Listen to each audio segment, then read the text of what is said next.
And the next person is also an experienced speaker. He's been a member of Toastmasters for 9 years. He says, I didn't say this, he says, Counter, put down your noisemaker, because tonight he's presenting his Icebreaker Part 2. He's even taking it with him. His speech is entitled, Seeking Relief from Pain. Welcome, John Love.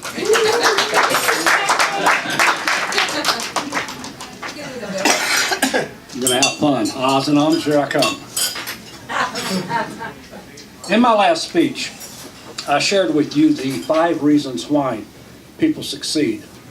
For years and years, I diligently asked numerous successful people how they achieved their success, and the answers all came back basically the same.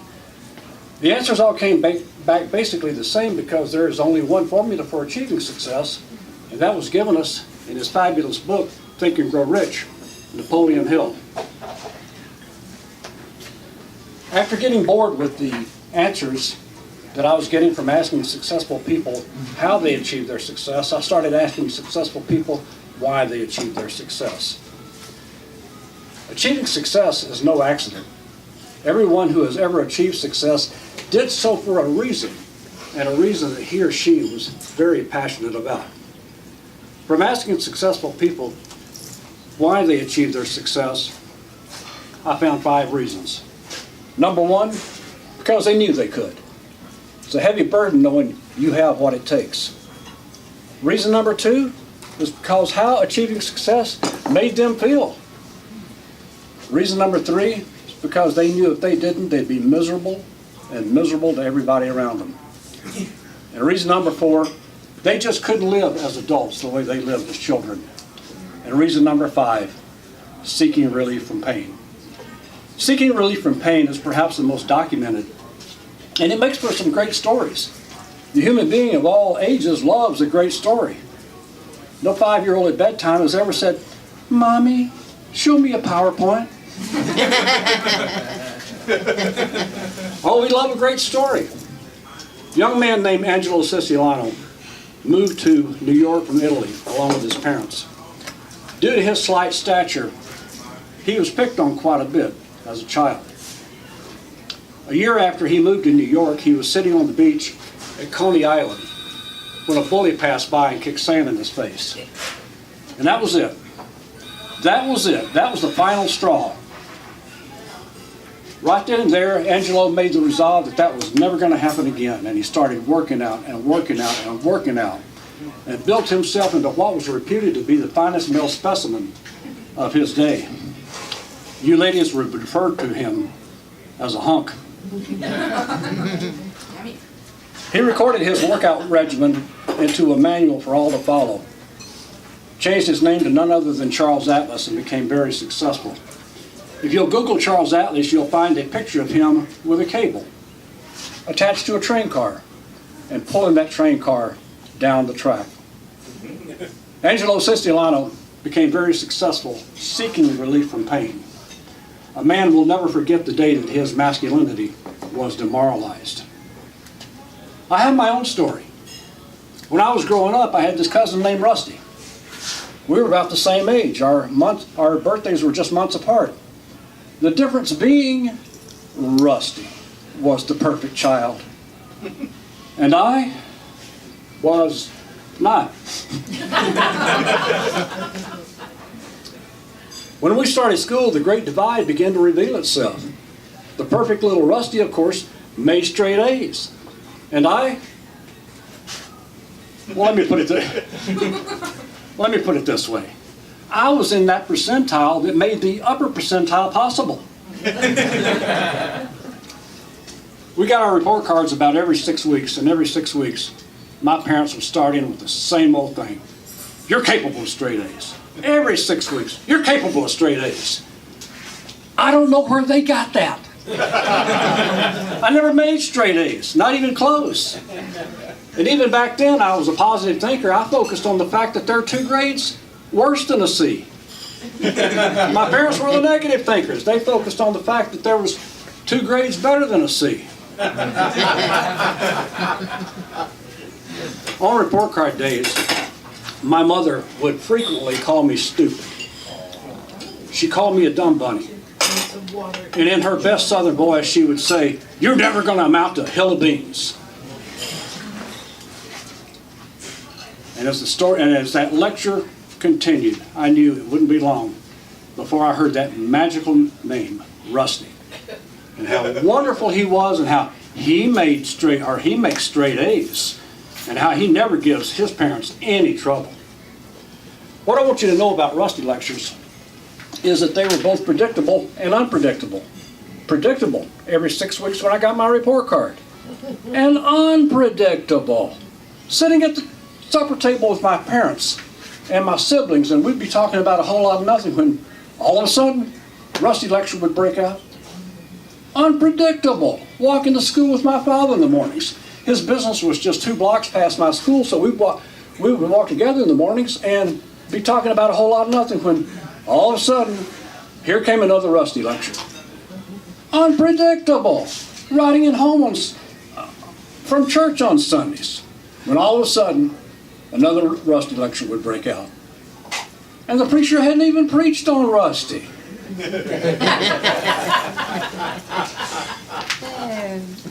Rusty's father, my Uncle David, was a milkman. He drove his milk truck from house to house to the people that were on his route. And when Rusty was in the 5th grade, recognizing that Rusty was certainly college material, he told Rusty, he said, "I might not be able to afford your college tuition." So Rusty got a part-time job after school and, of course, maintained his straight A's. And he got a full-time job in the summers. And folks, he was the perfect little money saver. And you better believe I heard about that. Well, the story gets better. When we were in our senior year in high school, Rusty received a full 4-year academic scholarship to the University of Alabama. And you better believe I heard about that. Now the story gets even better.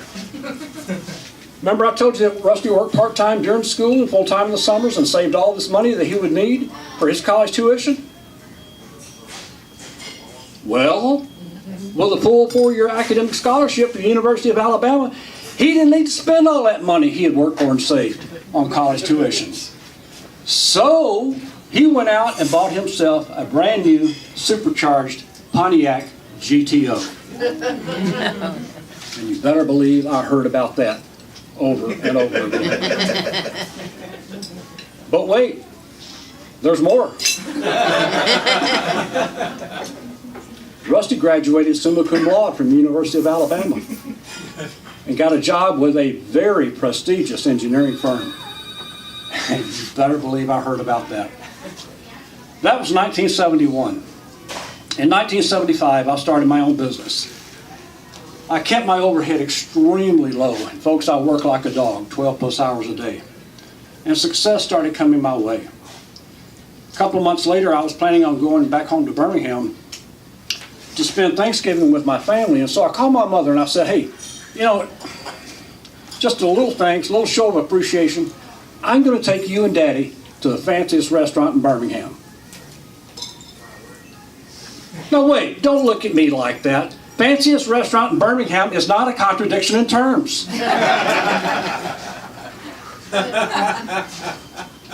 We went to the fanciest restaurant in Birmingham, and folks, it was fancy. I walked in the front door and they had these beautiful dimly lit chandeliers. The waiters and waitresses were wearing tuxedos. They had the white tablecloths and linen napkins. It was fancy. As soon as we were seated, the waiter told us that their special that night was steak Diane, and I knew my parents had never had steak Diane. So I told them, I said, "You got to get the steak Diane. It is truly delicious." And we did. Now, about midway through the meal, I started going,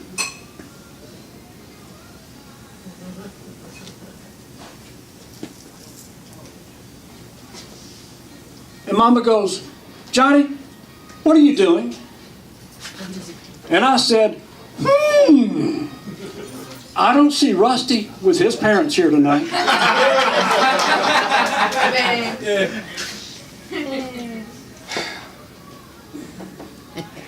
You know, folks, I thought I would have gotten a little chuckle. You know, a little, yes, son, we're proud of you chuckle.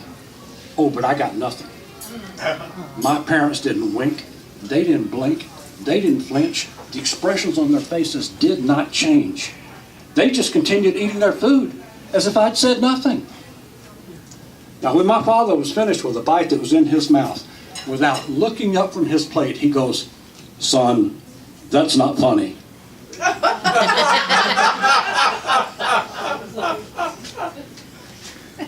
And I'm thinking, what? That's not funny? After all the torment and torture that I spent in my childhood over Rusty, that's not funny? As you all know, there's what you would like to say, and then there's what you do say. And when my father said, "Son, that's not funny," oh, what I would have liked to have said was, "No, Dad, that wasn't funny. That's downright hilarious." But that's not what I said. What I did say was this. I said, wow, Dad, sorry. Why wasn't that funny? And once again, folks, without looking up from his plate, he said, "Son, Rusty got fired from his engineering job." Oh, that's funny. As you know, there's what you would like to say. And then there's what you do say. And when my father said, "Son, Rusty got fired from his engineering job," what I wanted to say was, "Is that right?" That's not what I said.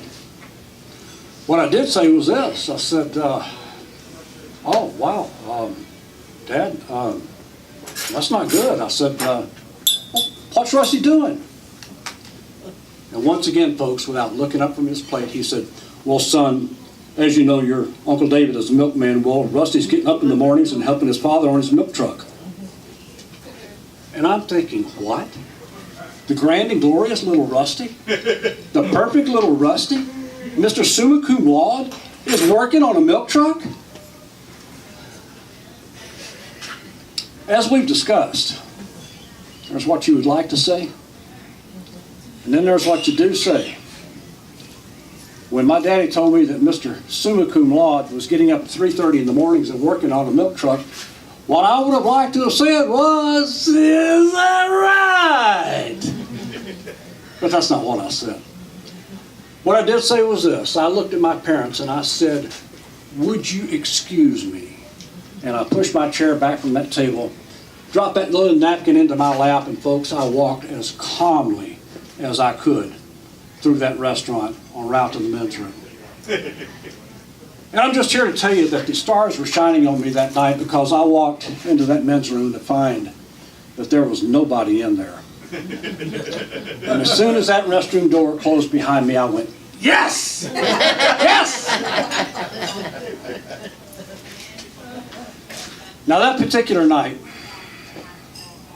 I couldn't explain to you the psychological nuances and ramifications from what had just happened, but what I could tell you was that a heavy burden had been lifted from my heart. It was sometime later that I realized that what I had received that night was vindication, exoneration. Being repeatedly told my entire youth that I just wasn't as good as Rusty was proven to be false. Seeking relief from pain. There is a universal law that states that we react most forcefully to that factor in our childhood from which we suffered most. And the stronger the suffering, the greater we react. The child who was born into a low-income environment without money, as an adult wants to have money and wants to be perceived as having money. The child who was told that he or she was stupid or faced innuendos to the same effect, as an adult wants to be learned and wants to be perceived as being learned. The child who is told that he or she will never amount to anything wants to achieve great success. We react most forcefully to that factor in our childhood from which we suffered most. Fellow Toastmasters, not every human being wants to feel large. But there is no human being that wants to feel small. And when you've been made to feel small over and over and over again, it builds up a frustration inside, tantamount to rocket fuel. Now there's only two things you can do with rocket fuel. You can either let it build up inside you, fester, and eat you alive, or you can use it to propel yourself to the moon. Success and failure are two different reactions to the same thing. So that's my message to you, fellow Toastmasters. If you've been made to feel small over and over again, don't let that rocket fuel build up inside you, fester, and eat you alive. Use that rocket fuel to propel you to the moon. Mr. Toastmaster?